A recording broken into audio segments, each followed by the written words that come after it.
What's up? Welcome to a new episode of Movie Schmovie. This is episode number 350. My name's Steve. I'm one of the co-hosts, and as always, I'm joined by Ron. And John. 350, guys. 350. The fabled last episode of Movie Schmovie. Now and there's some difference amongst scholars on this. Like back in 175.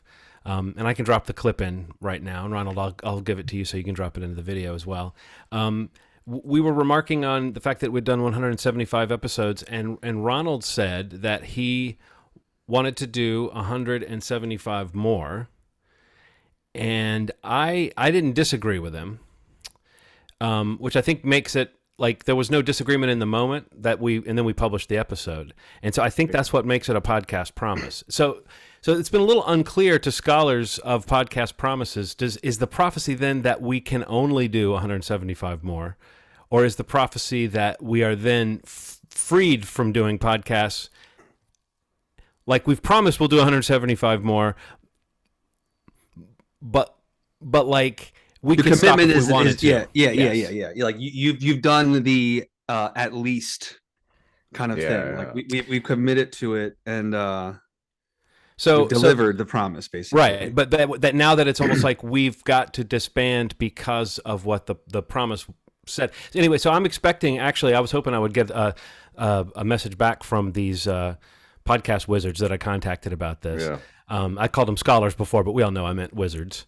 Right, obviously. Based on our subject matter today, I had to do something kind of on topic. But I'm supposed to hear back from them soon, so I hope I hear back from them while we're recording, so we can find out what the verdict is. Yeah. But as far as we know, this is the last episode. Like that, we might actually be committing some kind of podcast crime if we keep going after this podcast promise, or Right. are we just free men? And as long as we never say like, oh, now we're going to do 350 more, something like that commits us to another thing, that we are now like truly free just to podcast until we want to stop. So Right.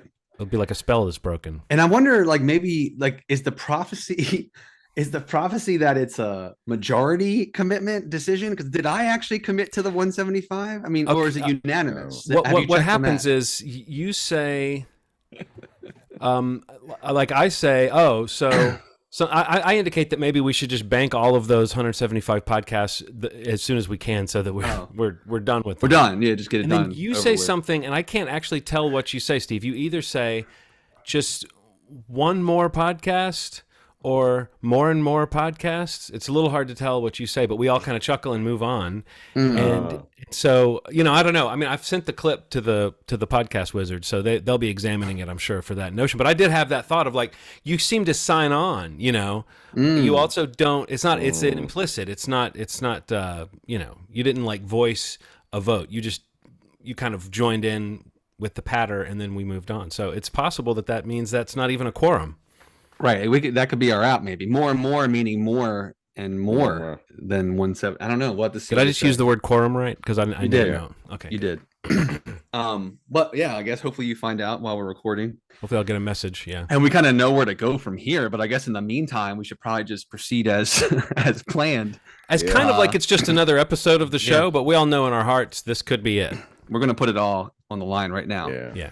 It's going to give it all. I specifically asked in my message to them, will we be dooming the entire universe if we keep podcasting? And also, the flip of that, responsible thing to ask. Yeah. Will we be dooming the entire universe if we continue podcasting? I wanted to find out either one. So, Got me. Yeah. Got me. Hopefully we'll know soon. I don't know, man. It's like, I don't know, man. We'll know soon, hopefully. But in the meantime, we've got a podcast planned for this episode, whether it's the last or not. Yeah. But let's just put it all out there and make it worth it. So we've got this week's required viewing, which was John's pick. The last episode, the last unicorn we're going to go over in a bit. And then we've kind of all caught up on the new the new Game of Thrones spinoff, House of the Dragon, which is on HBO and HBO Max. They've had 3 episodes out to this point. And then as we're recording this, The Lord of the Rings of Power, which is on Amazon Prime, they've got 2 episodes out at the time, again, that we're recording this. By the time this comes out, there'll probably be another one up. Yeah. But at this point, we're going to kind of go through those 2 shows and kind of give our initial reactions, kind of get a little bit deeper into those 2. maybe talk the interesting timing of both coming out roughly around the same time, how they've both been faring on their respective platforms, records being broken, maybe a return to appointment viewing in terms of maybe one of them. But that'll be the main part of the episode, which we'll get to in a minute. But I don't know, John, you want to take us into The Last Unicorn, and let's start this episode with required viewing this week? You know, it was honestly one of the first movies that came to me when I thought, oh, it might be fun to every week just pick a movie that we haven't seen in a while. And or that we remember well, or that we've always wanted to see, and then make it so that everybody else on the show has to see it, and also announce it a week in advance so that listeners can catch up with us too, and just so that, because sometimes we go through weeks where we haven't all seen it. There's not one thing that we've all seen, and a lot of times I think too, listeners, it's like, well, maybe they know we're talking about some new movie, but they might not have time to get out and see it. So I thought, oh, for people that don't like spoilers, maybe it would be fun to do this. And Last Unicorn was a movie that was kind of on that short list for me of, I remember really getting into it when I was a kid, and I had not looked back at it, and I knew that now it had come out in like a lovely cleaned up high res version, and I knew that there were a lot of people that had grown up with the movie, maybe even younger than me, and I'd heard people talking about it. It was one of those movies that just had a good reputation, I feel like, in the way that people talk about it. I think primarily because it's an animated movie with a certain level of craft to it that is not Disney, and is not it's not one of the usual flavors, of animation. It is, however, very recognizable style if you watched the television specials that they made from the J.R.R. Tolkien stuff to also tie into our theme. There was a Hobbit movie from 1977 that got played on television all the time. I think it's an hour-long version of The Hobbit. It might still be the best adaptation of The Hobbit. It doesn't need to be 8 hours longer. And then there was some follow-up stuff, but they also, the same studio, Rankin Bass, did all the stop-motion, Christmas specials that you remember from your childhood. And you'll start to pick up voice actors and sound effects and little styles of things that they did across these projects. But The Last Unicorn was a real stab at making like a big movie for them. So I think it... I think it has some of some really lovely, I've probably already used that word, but I think it really had some nice drawings in it and some nice designs and some interesting, techniques that feel like it bridges over with Japanese animation. And if you look, in fact, at who was working on it, I believe some Japanese animators worked on this. So it does have a little bit of that anime kind of style creeping into it, as well as this, highly stylized, but very much like fairy tale storytelling and character design.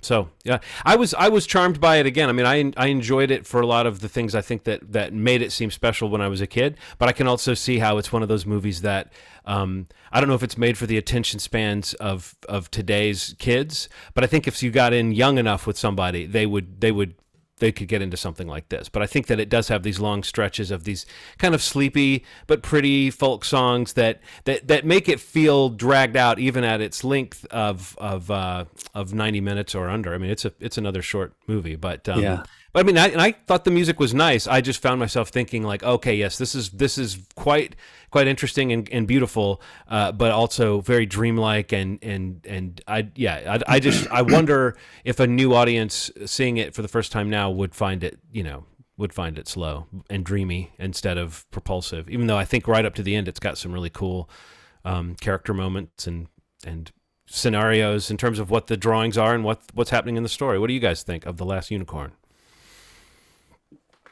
Ronald, had you seen it before? You hadn't, right? No. Yeah. What do you think? I was not a fan. I'm gonna be honest with you.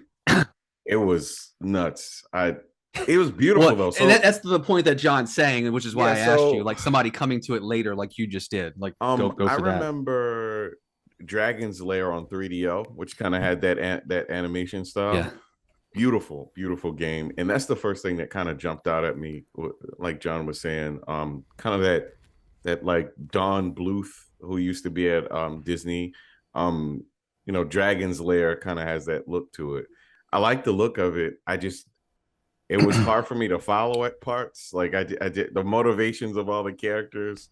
One thing I will say though, the voice acting was incredible. I really enjoyed the voice acting. I don't know how I felt about this. None of the songs were particularly catchy to me, but the musicality of it was insanely good. Like it's like I can recognize that the music of the game was good, but the songs, I was like, what's the song? What's the song? I I mean, remember it's like this. imagine being like at a point where you're like, this is for kids in a way. I mean, I do think it's Yeah. meant for people of all ages. Yeah. But if you were Yeah. making a movie right now for kids, you would not have like slow, dreamy folk pop in it. Yeah. You know, even though Yeah. I think it's the band America that does. It is. Yeah.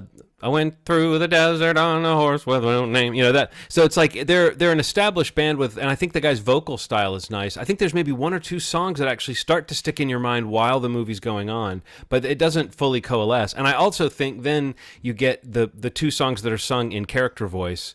There's one by Jeff Bridges that is it's not easy to get through, and then there's one that's Mia Farrow that is actually hard to get through. Like it's like I get that they wanted the characters to sing their own songs. I think they could have modulated or moved it to a key that's more appropriate for their voices. But I thought that was again a kind of thing that felt like, well, there's something kind of charming about the fact that this is sort of before the age of an animated movie having all this slick production and vertical marketing or vertical integration with all these different things and a pop singer. You know what I mean? Now you would have Ariana Grande or somebody like that doing a vocal, and it would not impress you that it was done well, I don't think. It would seem kind of overly slick. So there is something kind of old-fashioned and charming to me about hearing Mia Farrow kind of warble out a song and hearing Jeff Bridges, who, you know, later would sing in a couple of movies and, you know, has a decent voice for that sort of thing. He's not like a musical golden throat kind of guy.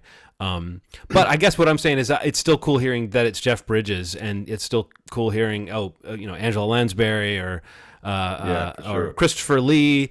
I don't know if you guys are familiar with the animated Hobbit movie, but the guy who plays the sort of assistant to Mama Fortuna, like the little hunchback guy. Yeah. That voice is done by Brother Theodore, who did the voice of Gollum, the famous, like, you know, the voice that defined Gollum probably for most people of a certain generation for a long time in the cartoon, which was the particular kind of, I feel like Andy Serkis was reacting to that a bit with his performance as Gollum. Like, he knew about the Rankin Bass Gollum. So I don't know. It had lots of little fun things like that. But again, I feel like that's like every generation probably has the types of voice actors they were casting when they were a kid. And those voices got around, you know, in cartoons. So it's like there is a certain style and sound of this for me that was extremely nostalgic. But I was particularly thinking about you, Ronald, like, okay, not having seen it before, what would it be like to sit down and, because it does have like it's got interesting character dynamics, but the motivations do change sometimes between scenes, or a character that's voicing one opinion is not voicing that opinion in a later scene. And it starts to feel like at times it feels like really elegant in a kind of almost meta fairy tale way. And then other times it does seem like clumsy in the way that you're describing, in terms of the storytelling. Yeah, I mean, I remember, I don't remember if I saw the movie first or had the book read to me. I don't remember, but I remember them. Yeah, they're very close to one another. And I think, didn't the author adapt the movie? Yes. Yeah, okay. So yeah, it's pretty much in line, but yeah, I think it's the same thing like John was saying. I feel like, you know, when you come to this thing is really going to be a factor in how you react to it. Cause I mean, yeah, I remembered when John mentioned it, like really liking it, and having not seen it for a long time, but remember really liking the book a lot. But yeah, the rewatch just kind of, I felt exactly the same, you know, like it just has that nostalgia to it that I guess it's just like ingrained in me to like kind of look past those things that would probably turn off someone watching it for the first time now as an adult. But yeah, I think the voice cast is really great. You know, I don't know that the songs really kind of, you know, like same thing. They don't really play to me very well. I do like America, and I think his voice kind of works in some of them. Yeah. Excuse me. But yeah, I think the animation looks great. I mean, if you know that Rankin Bass look, and I like watching it. I was like, I kind of want to watch this with Sydney, and I'm kind of curious. I haven't yet, but I want to see. I'd be curious to see how she reacts to it, because some of it is she's pretty cool with like kind of scary stuff, but some of it's a little, I think that some kids would probably be a little scared of some parts of it, like the Red Bull, like some of the Red Bull stuff and things like that. I think some of that, those elements, Steve, as a fan of Watership Down, I feel like this movie was trying to not so much ape, but there are some shots and even parts with the score that made me think of that movie as far as like, oh, this movie's trying to push that thing that's already in a lot of Disney movies of you can have pretty scary imagery or you can have a pretty dark turn, happen in one of those movies. I feel like this movie was definitely, I mean, I haven't been able to find a lot of information of like interviews with the people that were making this, talking about the process, but I would believe that they really were at that moment thinking, oh, there have been a few movies like Watership Down that can play with that kind of darker imagery and almost be a little reckless with the idea that kids might want to watch this, but it's not as strong, and it would always be followed up by kind of a fantasy element. I had the same thought. I feel like I missed the window with Henry when he would have been spellbound by this, but I think when he was younger with his attention span, he probably would have dug it. So I don't know if Sid is in that vein of like a kid, because some kids can sit down and watch a movie, and other kids just, if it's the least bit boring, they start moving around, they can't pay attention. But Henry could always actually watch a movie, so he probably would have liked it. But I think now he would find it slow. She's definitely into watching movies, like to a surprising degree. I mean, like, so I think that there's enough there to kind of keep her attention. I don't think it would scare her, but I thought that like some, definitely some kids at a certain age, like some of that stuff would probably maybe cross a little bit, but maybe not. I don't know. But in general, the rewatch was really a nice event for me. Like I hadn't seen it in decades, multiples of them, but it was cool. And I mean, and I think like 10 years ago they had like there may have been more since then, but I remember the 25th or 30th anniversary, they re-released like a remastered version of it. That's what I watched for this one. But so yeah, I mean, time they were able to kind of touch it up a bit, but I think it looks great. I mean, I definitely would recommend it. Yeah, so that's that. Well, the dynamics of it are interesting. Like the sort of, it's almost got a sort of feminist kind of quality to it that it has because, I mean, I feel like it holds up in a strange way as a fairy tale, but it does seem like the idea of Schmendrick and then what's the other guy's name? Jeff Bridges' character, Lear. That like it's got an interesting way of making it so that her destiny is not just hooking up with a handsome prince, but they do kind of confuse that issue with the whole idea of like, I mean, that stuff about the virgin being turned into the unicorn or being turned into the woman, and she's naked except with her. I mean, I remember being a kid and going to see that movie with my mom and having like a hee kind of moment where you kind of see her butt when she's turned into a woman. But I kind of feel like that's another way that the movie pushes a kind of PG level. It just throws in that kind of casual, when she turns into a woman before she gets clothes on, she's just kind of nude like in the world. And if they hide it kind of mermaid style with her hair. But I just remember thinking that was another thing that made it feel like this is a little bit more of a PG movie, a movie that's being made, not for the little kids in the audience. But I also think that I was wondering about like those dynamics, and I guess I'm thinking about you playing it for your daughter. That's another thing you must think about with old movies is like, wait, is this weirdly retrograde? Right. I think this movie kind of passes the smell test, but maybe just barely. Let's see here. When you have a positive role model like Mama Fortuna, someone like that in a story, you really need. Right, you're bound for it. Yeah. Also, the harpies got very graphic, like breasts. Yeah, I was gonna say, don't forget the harpy. Yeah. That's another thing that I just remember. But the other thing is, I can remember going to see this movie with my mom. Like that's that kind of childhood memory of like which parent was likely to take you to movies. Yeah. And I feel like as much as my dad and I would bond over certain movies we liked, my mom was much more likely to bundle me off in the afternoon and take me to a movie kind of so I would shut up, because I would see commercials for a movie and I would see like people, Gene Shalit talking about it on the Today Show or whatever, and I would know it was out and I would look in the paper and I would know like, we can go see this, Mom. Like, I can satisfy my curiosity. And I think she would maybe be all too happy if it was a movie that was actually, within my pay grade, an animated movie she probably was fine with. But, I can only imagine the things she had to sit through with me that I've completely forgotten. But yeah. Thanks, Mom. Yeah, thanks, Mom. 1982, heck of a year. So Ronald, you won't be doing any collabs with America using the songs from this movie for your next musical project? But I would like to listen to more of America's music. But yeah, this movie, like, on all it, how, like, hit on all cylinders. It did the opposite on all cylinders for me. What would it be like to not hit on all cylinders? Would be like to blow a gasket. It blew on all pyramids, or it tickled all the pyramids. Yeah, I was on. Isn't that a car? Yes, it is. But I was just going with shapes. I was going with pyramids. Yeah. I was thinking visually, Steve. You're like, let's line up some cylinders and hit them all at the same time. Yes, that's what I was. I'm going into. Maybe it's good that we could be doomed to end this podcast.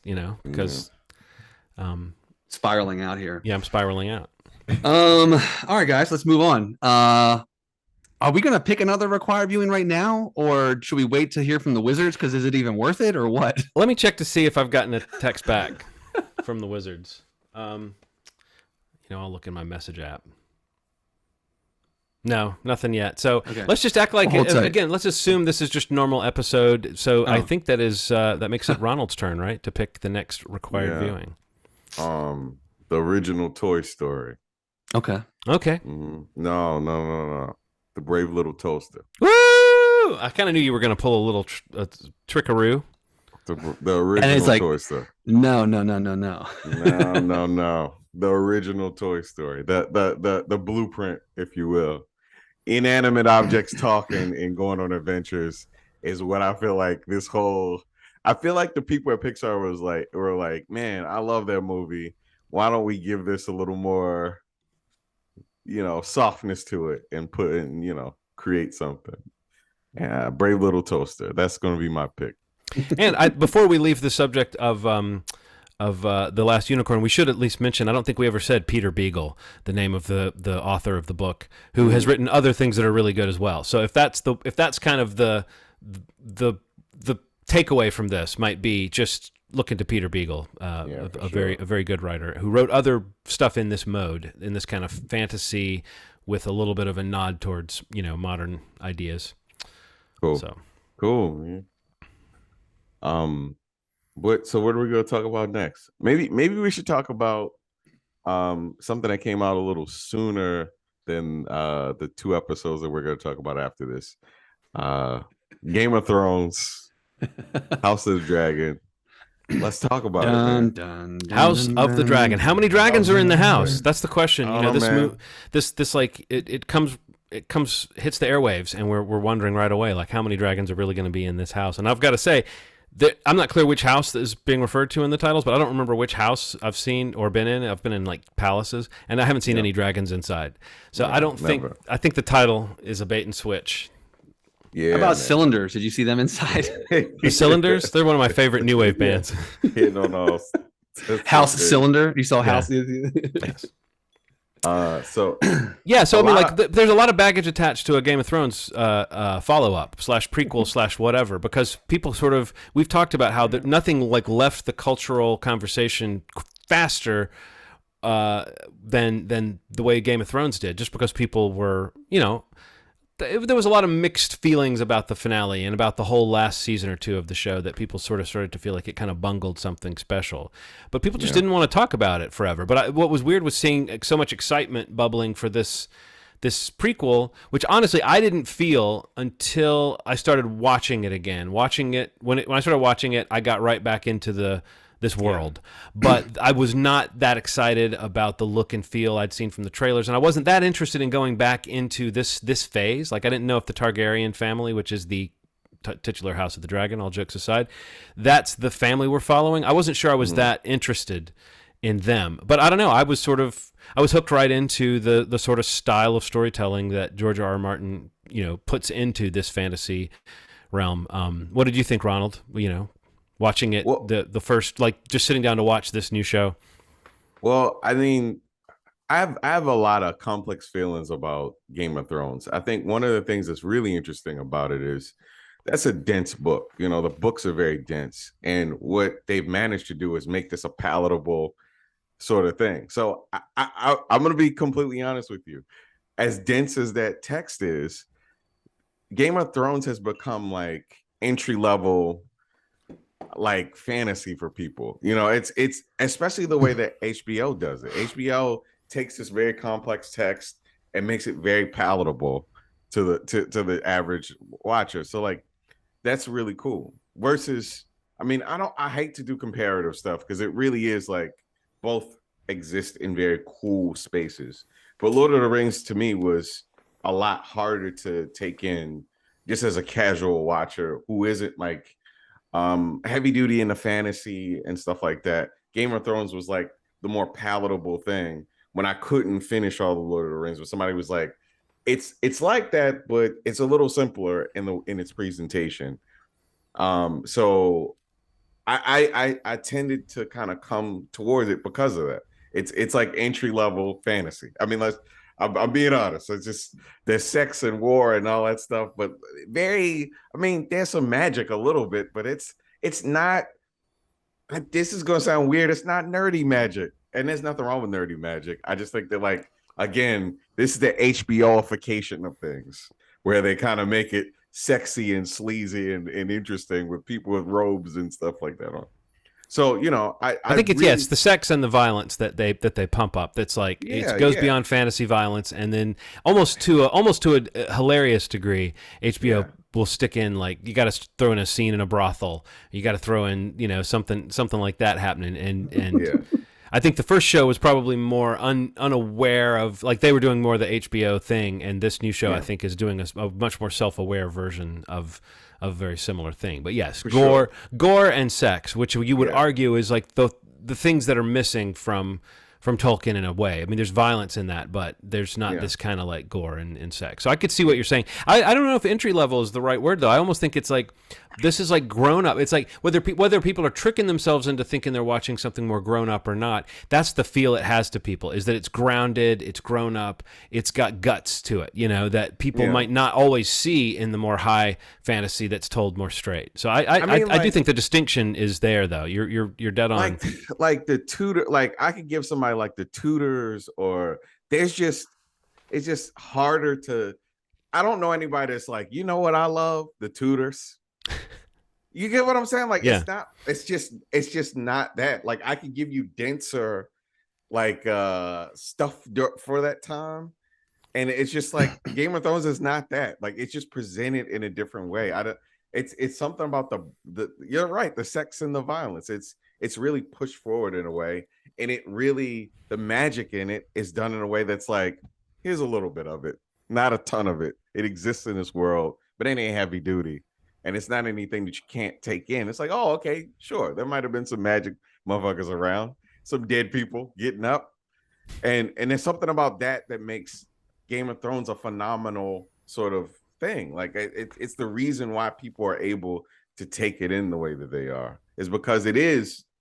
I mean, it is an entry level, but I'm just saying, like, no, I know what you're saying. I think it's an interesting notion that it's entry level though, because it's like more mainstream because it's got this. It's more grounded in that way. I mean, I remember like when you first watched Game of Thrones, what a relief it was when a character like Tyrion showed up on screen. Or even like the Lannister twins or whatever. Just this notion that these characters are adding a little spark, something kind of dark, something kind of funny, something kind of wry into what could be seen as a really dry world, especially as you said, Ronald, if you're not versed in it and if you're not sitting down with a lot of appreciation for the lore. The other thing is, I just want to throw this out because it's an interesting comparison. George R.R. Martin, there's a famous quote he had of like when he was writing Game of Thrones, he said his whole idea was like, and you hear in Lord of the Rings, which he loved, okay, Aragorn becomes the king. Spoiler, folks. Aragorn becomes the king, and then he's this great king. And George R.R. Martin said he would always read stuff like that and think like, well, but what are his tax policies? How is he a great king? Like, what, how is it happily ever after at any point? And I think that if you take that kind of approach, like the density of the books that you're referring to, they did do a pretty remarkable job of adapting that for the first 3 or 4 seasons of the show. And then they started to diverge and they had different amounts of stuff to do.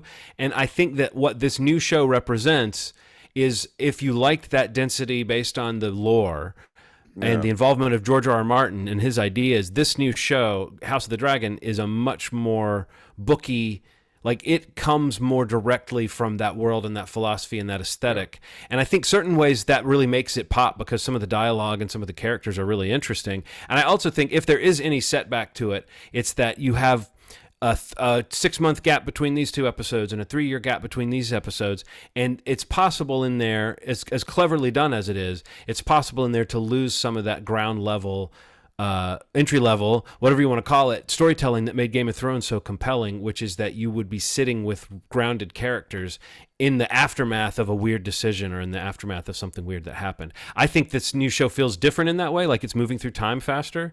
But I think the narrower focus on one family, it's almost like you have to kind of pick and choose. Do you want that sweep that the original Game of Thrones gave you of cutting from lots of different groups of people around this land to House of the Dragon, which kind of centers on one family? I think there's, those are the differences, but otherwise it really feels like they're taking the string. It's like Better Call Saul coming out of Breaking Bad. You're seeing like they've taken the strengths of what they had before and they're starting a new thing with all that quality and all that, all those chops they built up on the first show.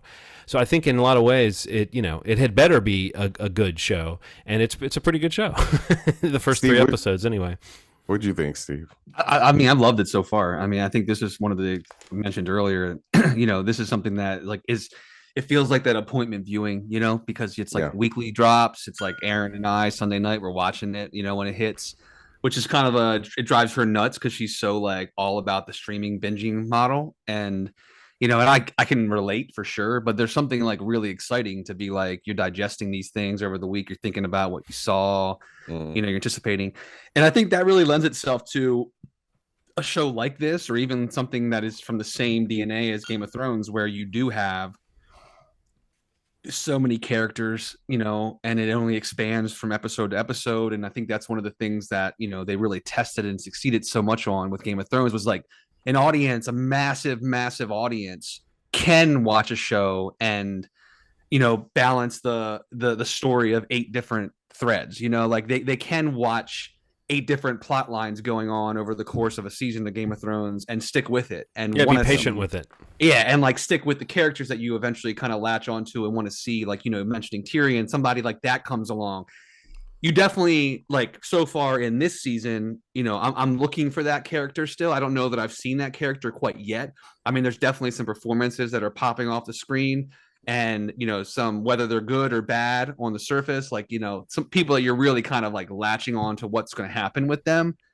But kind of just touching on what you guys have mentioned, the idea of it kind of being a simpler version of, this fantasy storytelling. I think it's like a chicken and an egg kind of thing in terms of like mass audiences, because I think shows like The Tudors or like other kinds of shows that are maybe more dense or like more, I don't even know the right adjective that you'd probably use, Ronald, but like things that aren't so much like beginner level type things. Yeah. I think Game of Thrones, I too don't really think Game of Thrones is like a beginner level type thing. I think the Game of Thrones series, built to being a much more dense thing by the time it got to like 3-4 seasons in. Yeah. And that was really the point where, everybody was really along for that ride. So I think, I think this series is doing something interesting by saying, okay, well, like what's some of the biggest, and, let's not even forget to mention that HBO is trying to do anything and everything they can with a Game of Thrones IP. Totally. Yeah. So, they shot this massive thing, the original spinoff with like who was in it, Naomi Watts, and like spent $30 million on a pilot and scrapped it because it wasn't up to snuff. And this is the first one they're out of the gates with. So it's interesting that there's a lot that I've read that there's up to 7 other ones in development right now. And for this to be the first one out of the gate and for them to identify, and they're very smart about it, because even in that first episode, that title card that mentions this is 172 years before Dany, and it just fades out on those 2 pieces of information. Yeah. So, however many seasons this show runs, you have this idea that, like you mentioned, John, the time jumping is something different about this show. And knowing that halfway through this season, we're going to see different actresses portraying some of our leads that we've been with through 3 episodes.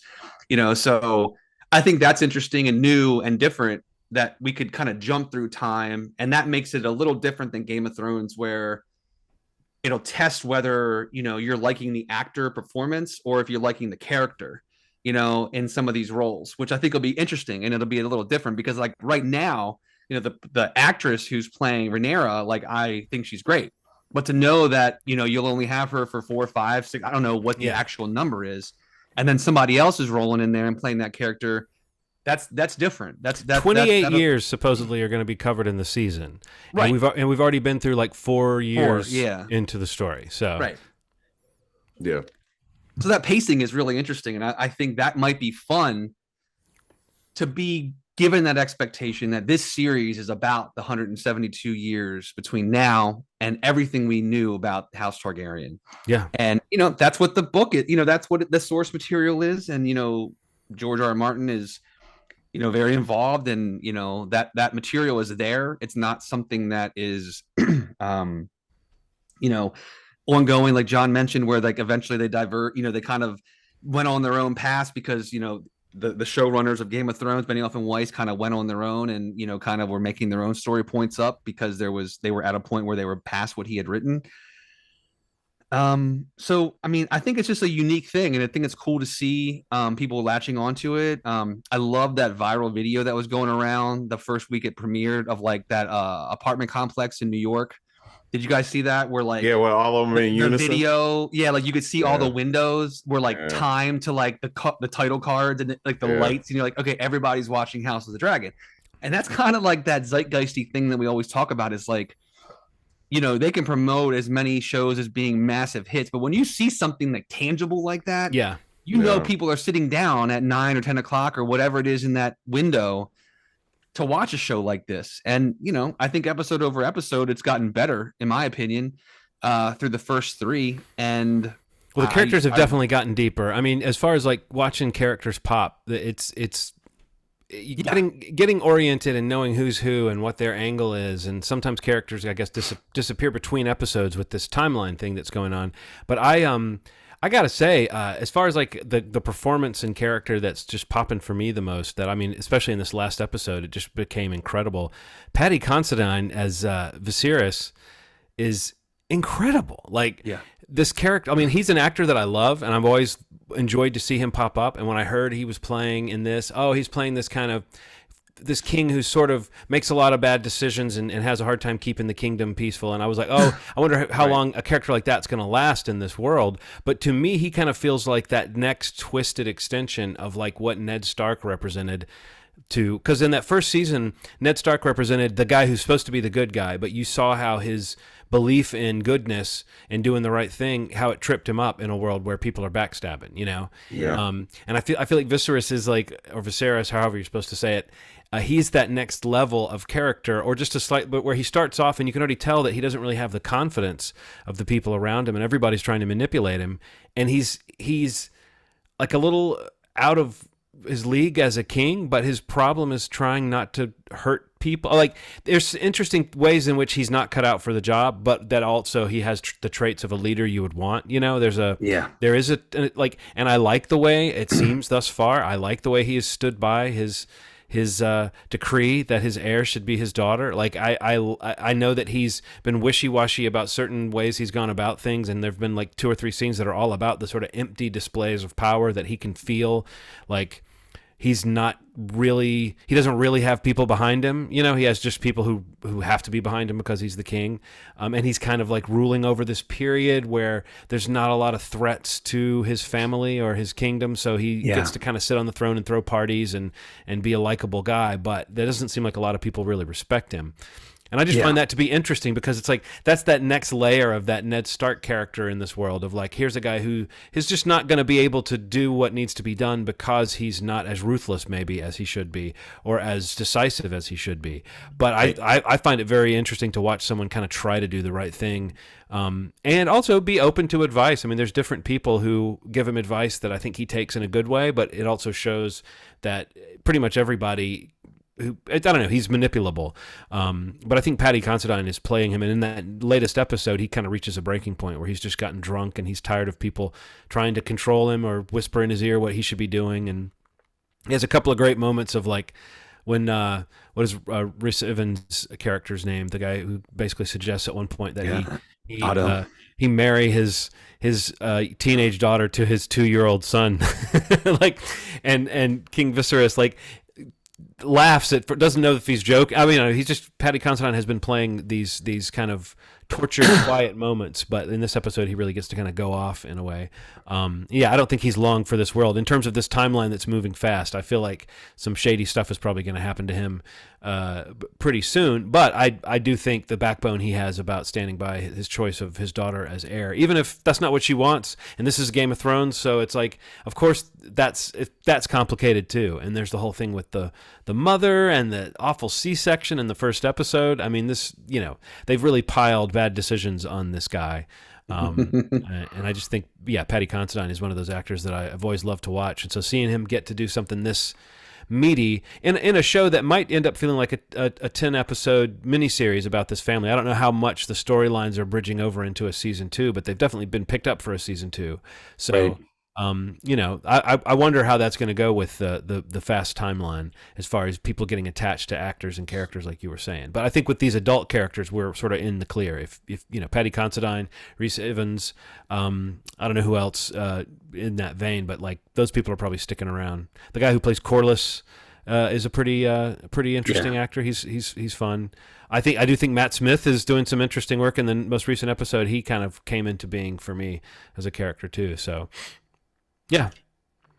What do you think, Ronald? Oh, sorry. Yeah. I was just real quick about the timing, the time jumps. So I think that's a cool thing about the show, though, too, is that what Game of Thrones knew worked was the idea that we could handle a lot of different characters. So not only seeing different versions of the same character as they age up and talking, aging up into like old age, Right.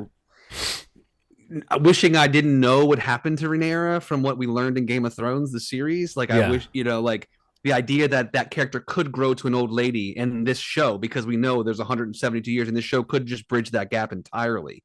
Yeah. And season over season, you could have lots of new faces come in, like stars come on. Like, there's already rumors about people that are in talks to star in season 2, a big name actors that want to play in this playground. And I mean, I think that's a really cool take too, is the fact that it's going to cover a large, canvas of time that could be a different way to experience a Game of Thrones show too. You're right, Steve, that like maybe one of those people would come in and do 5 episodes of an arc that moves fast, as opposed to 5 seasons to get to where your character's going. And we should also mention, though, just a lot of these episodes, like storylines might be taken from 1 or 2 lines. The way the Fire and Blood books are written is as though they're a history from the time. So there's different sources within the books. George R. R. Martin constructed it like you're reading a history book that's looking back on this time of history in Westeros. So there will be different accounts.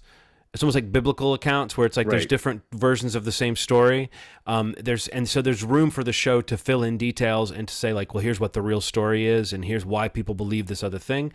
But some of those things, like the whole thing with the crab feeder guy, he's only in a few sentences in the book. So they were really able to take that and turn it into something for the show. And he got to be a good, creepy bad guy to have around for 3 episodes. But in the book, I mean, there may be, just a few facts learned about him. So, I don't know. That's an interesting way that this show can be creative and fill in the books with George R. R. Martin kind of sitting there saying, yes, this is appropriate to what I had in mind. But Ronald, what I was going to ask you is, what characters are popping for you on this show, or moments have popped for you on the new Game of Thrones? Patty's character, Damon, the character Damon. I just really like where it's going. I mean, it's almost like they took all of the things that they learned from the first season of Game of Thrones and kind of streamlined it in a cool way. Beyond the time skipping and stuff like that. Yeah. Just the fact that we're focusing on way less people than before. And at some point, you're right, like you were saying, Steve, this may blossom into 8 continuous storylines, but there are not 8 storylines right now, and they may not be, which is really cool. It's almost like they did the case that they're like, okay, we know how to write, that's established. We know how to juggle these things. We don't have to. We may never, but the fact that it's in the arsenal of writing styles. The fact that we could have one episode that maybe branches out that many, and maybe it'll come back again. It's a really cool idea. I'm gonna say another hot take since I said it was entry level. It is the Wire of fantasy shows, and just the way that like it humanizes these characters. It's all in the game. It's all in the game. It really has so many quotables that I'll probably see on shirts at some point. I'll probably see, it's just a cool ass show. Damon is gonna be spitting out quotables on t-shirts for the rest of his existence on the show. And having these defining moments, this kind of nuanced sort of message that came in the third episode where everybody kind of grows up and faces whatever version of adulthood that they really have to be involved in, whatever that looks like, the new version of their lives looks like, is pretty incredible. And the fact that it scales from a 14, 15-year-old girl all the way up to a king that has to kind of step into his own now and figure out what he wants to do with his the rest of his dynasty and his legacy. But all of them are facing stages of legacy building. It's really incredible. And that's all I mean. Just like digestible things are very easy, man. Like I know sometimes like people feel like that's like an insult, but it's like an Apple phone. It's like a Fisher Price to a regular person. You're like, this is a Fisher Price looking phone, but you realize it's intuitive and things have to be like that. You train somebody to learn how this simple sort of format can be very complex once the stories get to intertwining, and especially since we know some of the history of what happens to some of the people. A name got mentioned this past episode that kind of sent chills down my spine. Aegon. I mean, this is the kind of echoes of what we come to know about bastard kids and all this stuff. It's really cool that we're seeing the beginnings of generations before that. Well, the happened. Lannisters showed up this week, and they're like not there yet, but they're trying, but they're not there. Like they don't have a Tywin yet, who's like going to be this spearhead that makes them this seat of power.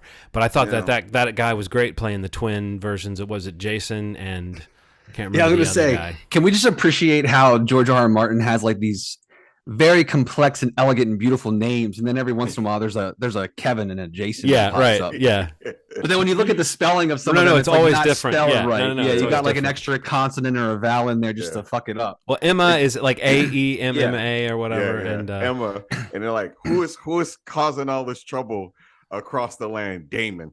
Yeah. Damon with an E. Yeah. Well, Littlefinger was Peter Baelish, but it was Petyr on paper. Right. And then Ned's name was what was it? It was there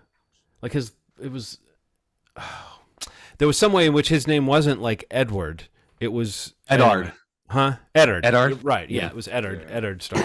But no, I think that it sounds like we're all sort of swept back into that Game of Thrones feeling, which was a fun. I'm all about it, man. Which was like a fun feeling to have. And I mean, I was not cynical, like I'm not gonna like this. This is stupid. But I was not excited to watch this. And I remember saying to Nikki right before I started it, like I'm just not that interested. Like the Targaryens to me feel like they would be the part of the storyline that would be drained of the kind of fun, lively characters that we were just talking about being the lifeblood of Game of Thrones.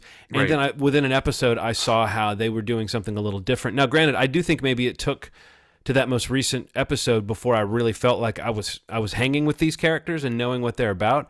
But I think that, I think we're about to segue to the Lord of the Rings show. I think that the opening episodes of that show, too, are trying to orient you in this giant story that they're telling and trying to catch you up to speed on where you are with things, and it's a lot to do. It can feel a little dry when there's exposition, when you don't know the characters yet.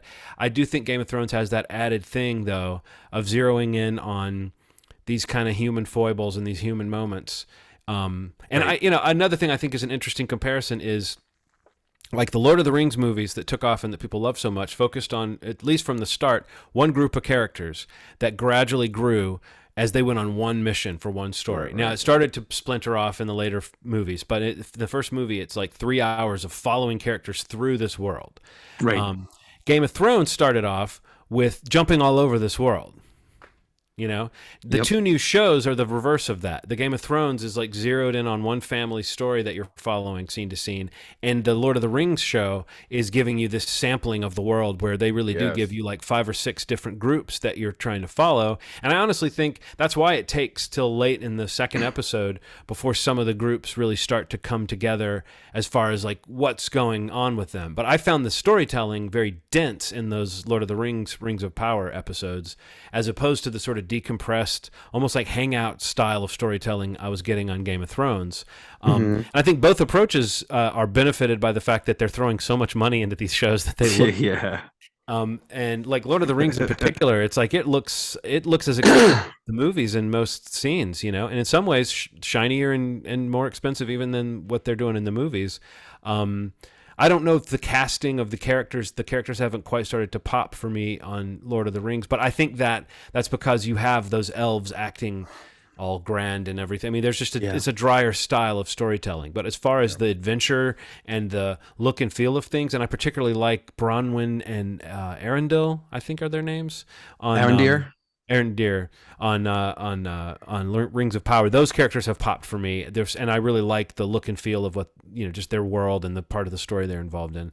But I think it's interesting. Yeah, you kind of said it, Steve. We've got these two. You could call them competing, but it's almost like everybody's just kind of in the bag.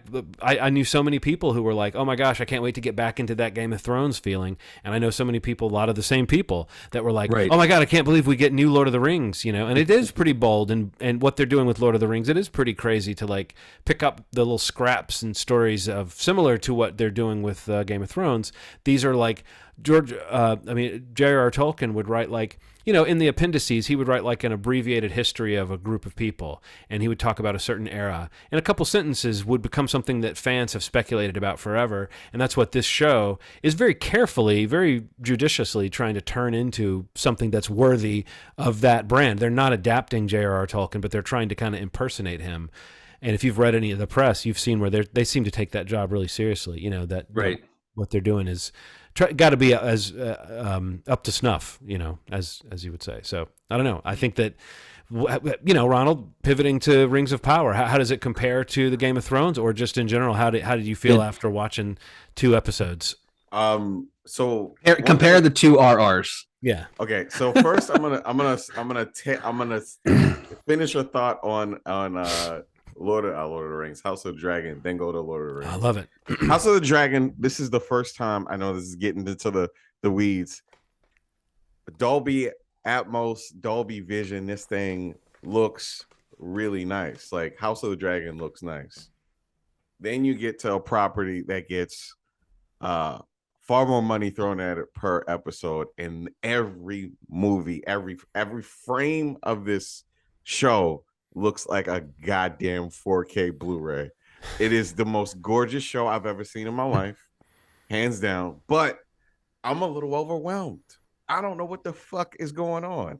And I think I need to watch it a couple more times before I get, it takes me a while to get, if it's multiple storylines in the first couple episodes. Yeah, which this is. I might have to watch it one more time, and then one more time just to get oriented with everybody and kind of the nuance of it and not confuse characters.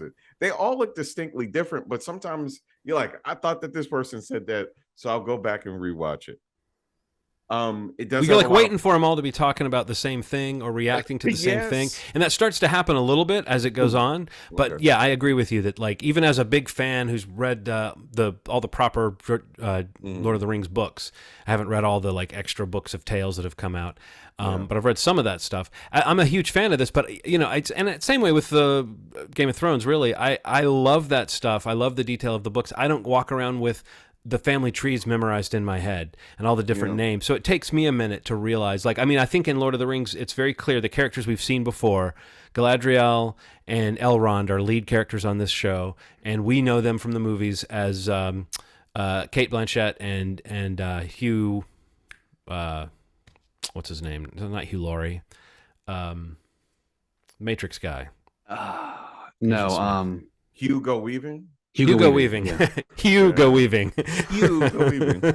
I don't know if I said it like but that. no, Hugo. No, because I said Hugh, Right. but it's Hugo Weaving, Yeah. who's great. But and these characters are meant to remind you of them, but not quite.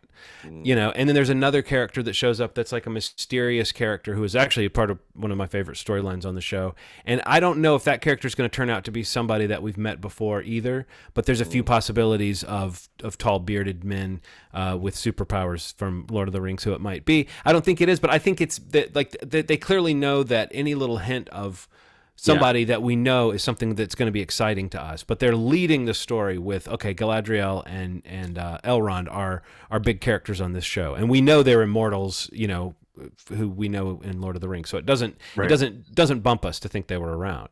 But yeah, it's kind of like the Game of Thrones thing where there aren't really immortal characters in Game of Thrones, but like those little names, family names get mentioned, storylines get mentioned. There's like a little thread of that in Lord of the Rings, but it's on a much wider scale because they talk about centuries and thousands of years on this show. And I think we're thousands of years ahead of the events of Lord of the Rings in this story. And it's kind of hard to fathom that. So much so that hobbits don't exist yet. We have this other group of people called the Harfoots that are sort of like nomadic hobbits. But I think it's good to include that level of, you've got the high elves, you know, with all their kind of very fancy way of talking, and then you've got the kind of gritty people who are, you know, more like regular people, and then you've got the dwarves who live under a mountain and, you know, make metal stuff. In mine all the time. I think that it is like in the fantasy realm, that sort of hobbit spot. It's wise of them to include something that reminds us of hobbits in this show, and I like some of the Harfoot characters. The little guy who says, "The skies is strange." I like him a lot. And then her like look up. I love that shot. Yeah. But I agree with you, Ronald, that like as far as it cohering into a thread, a story, I feel like at the end of 2 episodes, I was still getting that kind of place setting feeling, but it was working on me. Like certain scenes and certain moments were really just kind of to your point about the look of the show. It really was. It was giving me that Lord of the Rings feeling, not just the Peter Jackson films, but the books, you know, which are so full of detail and like different cultures and history. But it is a little drier, and so I think that like it you know, it might take another episode before you're really invested in like the personal quests of the characters. But yeah, the mention that you made about the budgets is just like beyond what they paid to acquire the property.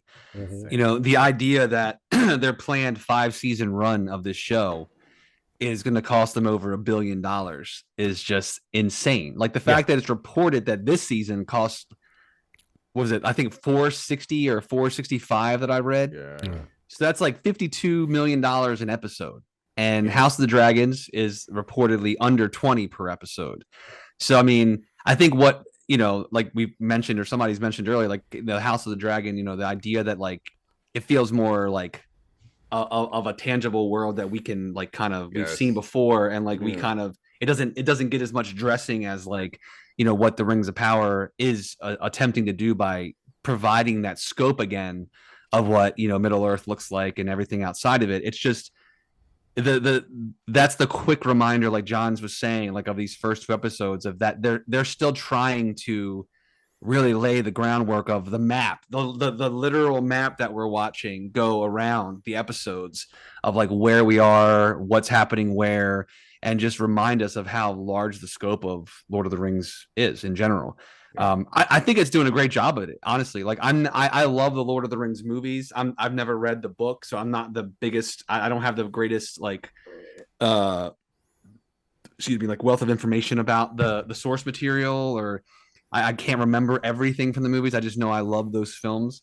And you made the comment earlier, John, about like House of the Dragon, like not like being super like jazzed to watch, you know, to get into this again and watch it again.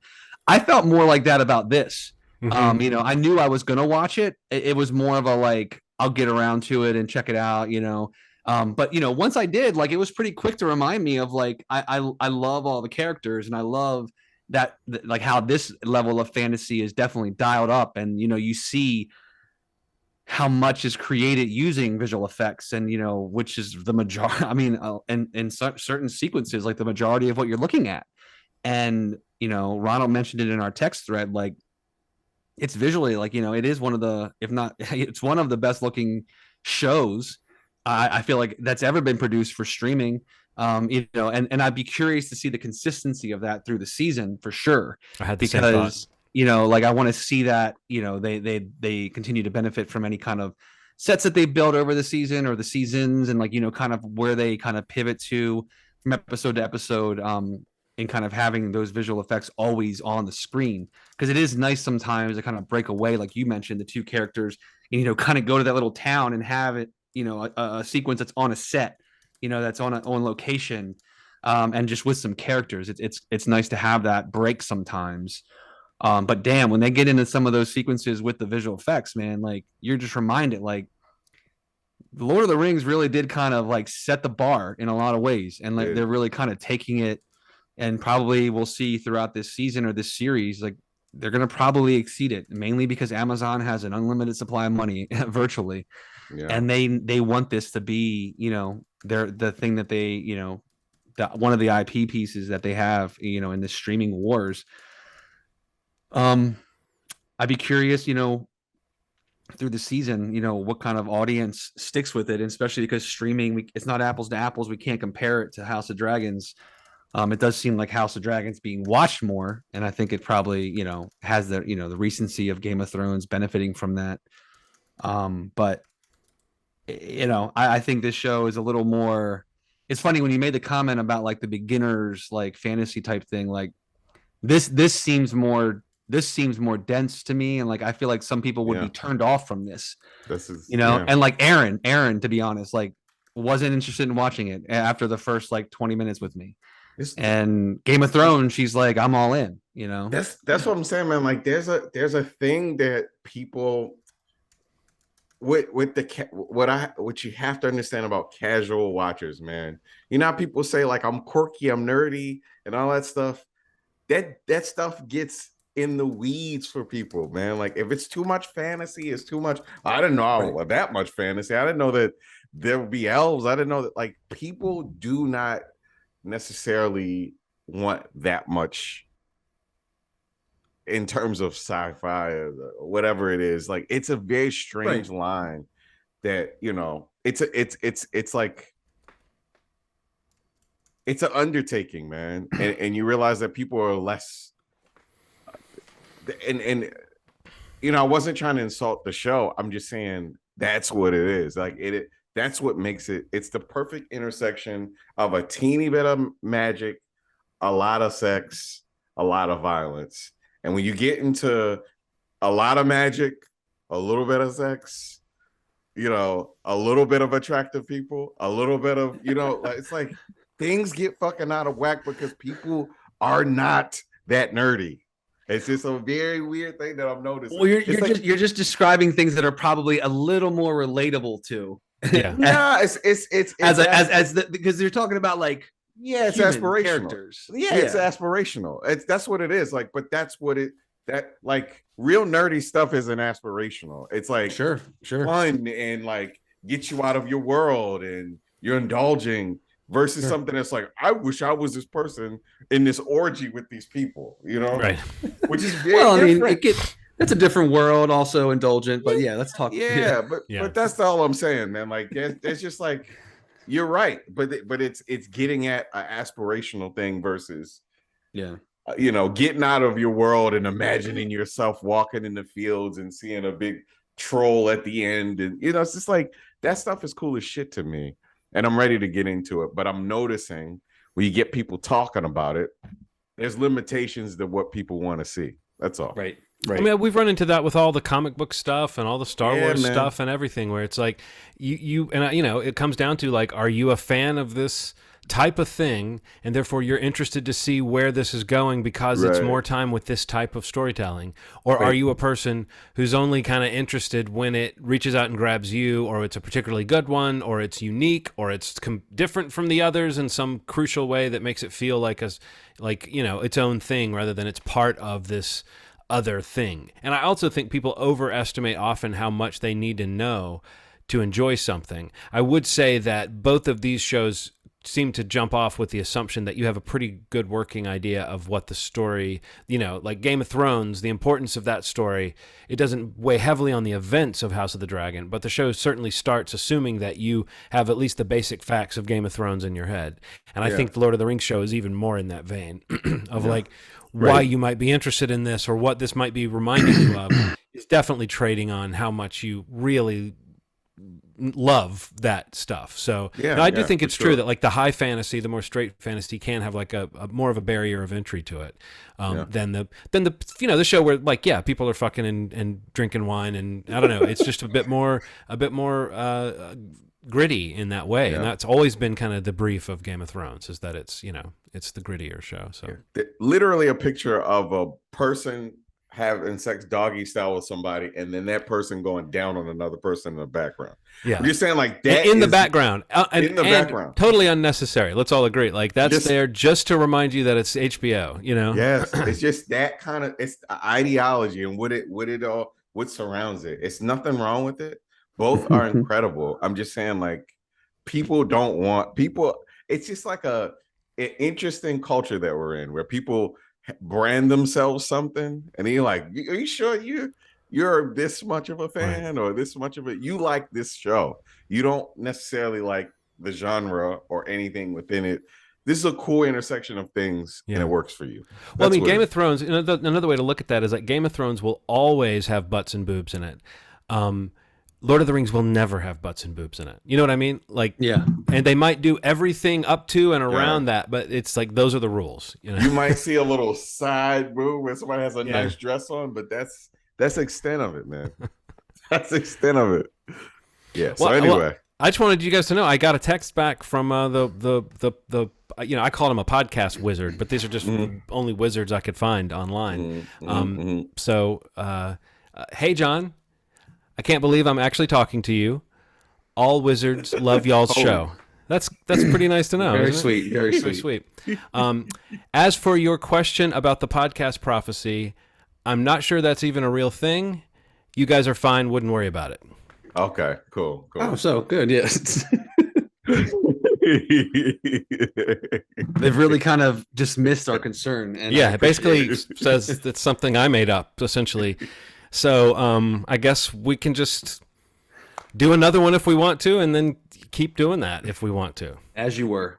That reminds me of this Live at the Purple Carrot with Zach Galifianakis. They had like this interview thing, and they have this distorted voice. He's like, he violated man's law, God's law, Murphy's law. Just think about that. It fucks with me, man. I think about it a lot, and it makes me think about: have we violated any of these laws? Have we? Like it's sounding like really on the upshot, wizards have time to listen to and enjoy podcasts like ours. But on the other hand, it sounds like they're not really that worried about like prophecies or promises made on podcasts. So they're just after the title and what it gets them. Yeah, right. Which is apparently like free streaming of podcasts of all existence. Right. Well, I mean, it's like the ad I found for this particular wizard, podcast was mentioned in with a lot of other stuff, so it's like it wasn't just a podcast wizard, but I figured. Anyway, well, that's good to know. So we can just carry on. Check that off the list. Yeah, right. Problem solved. Thanks, John, for reaching out. I've been worried about this for 175 episodes. I mean, it sounds like I didn't need to. It's good that you got that, detailed of a response. It was time well spent. Wouldn't worry about it. Wouldn't worry about it. I don't think that's a thing. All right, cool. Well, Rings of Power comes out Fridays, Amazon Prime. House of the Dragon Sundays, HBO Max, whatever version of HBO you're hanging out with these days. The Last Unicorn are required viewing from this episode. And then Ronald's pick for the next episode is going to be The Brave Little Toaster, since we now know for sure that there will be a 351 or 2 or 3. This is our first Lovitz in the required viewing, the history of required viewing as a feature. Isn't that John Lovitz as the voice of the... Yep. Our first Lovitz. There's always certainly not our last. Right. Hopefully, it's not our last at all. So yeah, we'll be back shortly with that episode. We may pop up in between our next full episode with a couple little smaller ones. We got some travel, some vacations coming up here, but we'll kind of get some stuff recorded to kind of be able to release in between our next full episode where we do that required viewing and whatever is timely at that moment. But we'll try to keep that posted on like the social media. You know, if you want to follow us on Twitter, Facebook, if you subscribe to the YouTube channel, you'll get notifications once they drop. And then, you know, in terms of listening to the podcast, movieschmovie.com, you can go there to listen to all our episodes and all that are to come, just to kind of put that tease out there. They'll all be there since we now know we can do more than this episode. You can, you know, jump onto the social media. They're all linked there as well. But if you want to subscribe on a podcast platform and listen to it on your phone, your favorite app, we should be in all of them. Just search for Movie Schmovie, subscribe, and leave a review or a rating if that's available on your podcast platform of choice. Until we come back in, you know, I don't know, a week or two, we'll see what pans out here. Again, we'll try to get some smaller episodes out for you guys in between now and then. But thank you for listening. And as always, you made our day. Thanks. Bye.